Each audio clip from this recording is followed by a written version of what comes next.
آئیے کتاب رحمت سورہ الکہف اٹھائیں۔ اللہ تعالیٰ نے ایک واقعہ بیان کیا ہے حضرت موسیٰ اور حضرت خضر علیہ السلام کا، کہ حضرت موسیٰ علیہ السلام عزم مصمم کر کے جب چلے تو اللہ فرماتا ہے کہ ہم نے حضرت موسیٰ علیہ السلام کو جس بندے کی نشانی بتائی تھی وہ بندہ ان کو وہاں مل گیا۔ سفید چادر اوڑے حضرت خضر علیہ السلام وہاں لیٹے ہوئے تھے، تو یہ جا کے ان کے پاس کھڑے ہو گئے کہ حضرت میں آپ کی خدمت میں اس لیے آیا ہوں کہ اللہ نے آپ کو جو خصوصی علم عطا کیے ہیں میں ان کو سیکھنے کی غرض سے آپ کی چوکھٹ پہ آیا ہوں۔ کہا تم میرے ساتھ صبر نہیں کر پاؤ گے، معاملے مشکل ہیں، سفر دشوار ہے، منزل کٹھن ہے، اور میرے معاملات ایسے ہیں کہ تم اعتراض کرو گے، اس کے بغیر تم رہ نہیں سکتے۔ حضرت موسیٰ علیہ السلام نے کہا اگر اللہ نے چاہا تو آپ دیکھیں گے میں صبر کروں گا، اور آپ کے کسی حکم کی کسی کام کی میں نافرمانی نہیں کروں گا، کسی کام کا انکار نہیں کروں گا۔ کہا کہ اچھا شرط یہ ہے کہ جو میں کروں اس پر تم اعتراض نہیں کرو گے، سوال نہیں کرو گے، یہاں تک کہ میں خود ہی نہ بتاؤں۔ تو کہا کہ یہ شرط ٹھہری، میں کوئی بات نہیں کروں گا۔ فانطلقا، دونوں چل پڑے، دریا کے پار جانا تھا۔ جو کشتی کا مالک تھا، کشتی بان تھا، وہ حضرت خضر علیہ السلام کو جانتا تھا، تو اس نے کرایہ بھی نہیں لیا، لیکن جب کشتی پر سوار ہوئے تو عصا مار کے حضرت خضر علیہ السلام نے کشتی کا ایک پھٹا توڑ دیا۔ تو بے ساختہ حضرت موسیٰ علیہ السلام نے کہا آپ نے پھٹا توڑ دیا، یہ سارے ڈوب جائیں؟ کہا میں نے کہا تھا نا تم میرے کاموں پہ صبر نہیں کر پاؤ گے۔ تو حضرت موسیٰ کو یاد آیا، کہا میں بھول گیا تھا، اس پر مواخذہ نہ کیجیے۔ پھر دونوں چل پڑے۔ بچے کھیل رہے تھے، ایک خوبصورت لڑکا وہ بھی بچوں میں کھیل رہا تھا۔ حضرت خضر آگے بڑھے اور اس کی گردن مروڑ دی، اس کو قتل کر دیا۔ صاحب شریعت تھے حضرت موسیٰ علیہ السلام، نہ رہ سکے، پھر بول پڑے ایک جان کو بغیر کسی جان کے بدلے میں قتل کر دیا، اس نے گوایا کیا تھا ہمارا؟ آپ نے بہت ہی جو ہے وہ غلط کام کیا، یہ کام اچھا نہیں کیا آپ نے۔ کہا میں نے کہا نہیں تھا کہ تم میرے ساتھ صبر نہیں کر پاؤ گے۔ کہا ایک موقع اور دے دیجئے، اب اگر میں نے کوئی اعتراض اٹھایا تو پھر دوبارہ مجھے آپ اپنی صحبت میں نہ رکھیے، عذر تمام ہو جائے گا۔ پھر دونوں چل پڑے، یہاں تک کہ ایک بستی میں دونوں آئے تو آپ نے بستی والوں سے کہا کہ ہم مہمان ہیں، آپ ہماری مہمان نوازی کیجیے، کھانا کھلائیے۔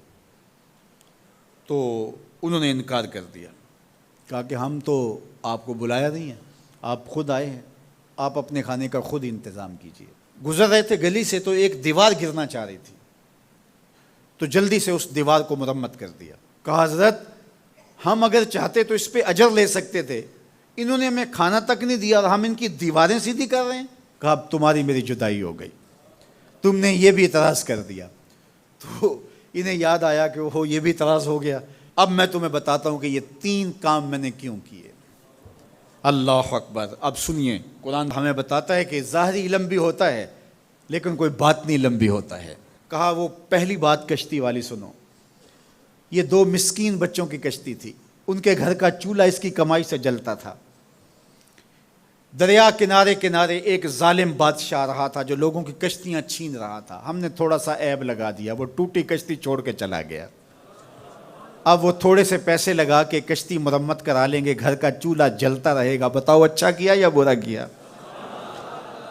کہا رہی بات اس بچے کی جس کو ہم نے قتل کیا، اس کے ماں باپ مومن تھے، نیک تھے، صالح تھے، بچے نے بڑا ہو کے بہت برا ہونا تھا، ہم نے اس کو قتل کر دیا، اللہ اس کے بدلے ان کو بہتر اولاد دے گا۔ علماء تفسیر نے لکھا ہے اس بچے کے بدلے میں اللہ نے ان والدین کو ایک بیٹی عطا کی جس کی نسل سے 70 نبی پیدا ہوئے۔ دیوار کی کہانی بھی سن لیجئے، یہ شہر کے 2 یتیم بچوں کی دیوار تھی اور اس کے نیچے ان کا خزانہ تھا، اور ان کا باپ بڑا نیک تھا۔ خزانہ دیوار کے نیچے ہے، دیوار گرنا چاہ رہی ہے، کسی معمولی دھکے سے گر جاتی۔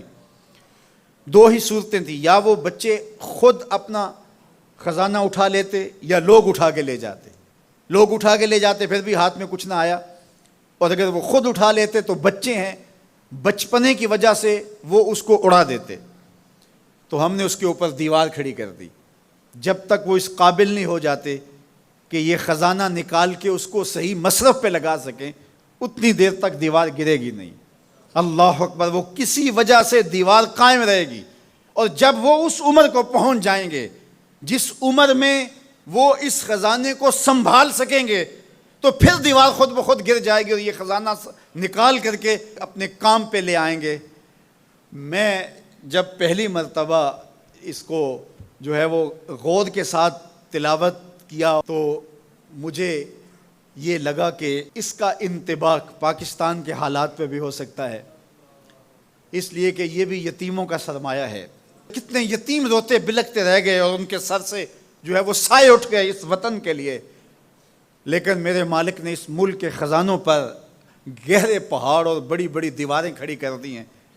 جب تک یہ قوم بلوغت تک نہیں پہنچے گی اتنی دیر تک وہ خزانے ظاہر نہیں ہوں گے، اور جب یہ قوم اپنی بلوغت تک پہنچے گی، شعوری بلوغت، فکری بلوغت، علمی بلوغت، اور رب سے جو وعدہ کیا تھا پاکستان کا مطلب کیا، لا الہ الا اللہ، جب اس بلوغت تک یہ پہنچ جائے گی، اس وعدے کی تکمیل ہوگی، پھر رب دیوار ہٹا دے گا اور پاکستان کو اللہ اتنے خزانے دے گا اور پاکستان ایسا مالا مال ہوگا دنیا دیکھنے آئے گی انشاءاللہ۔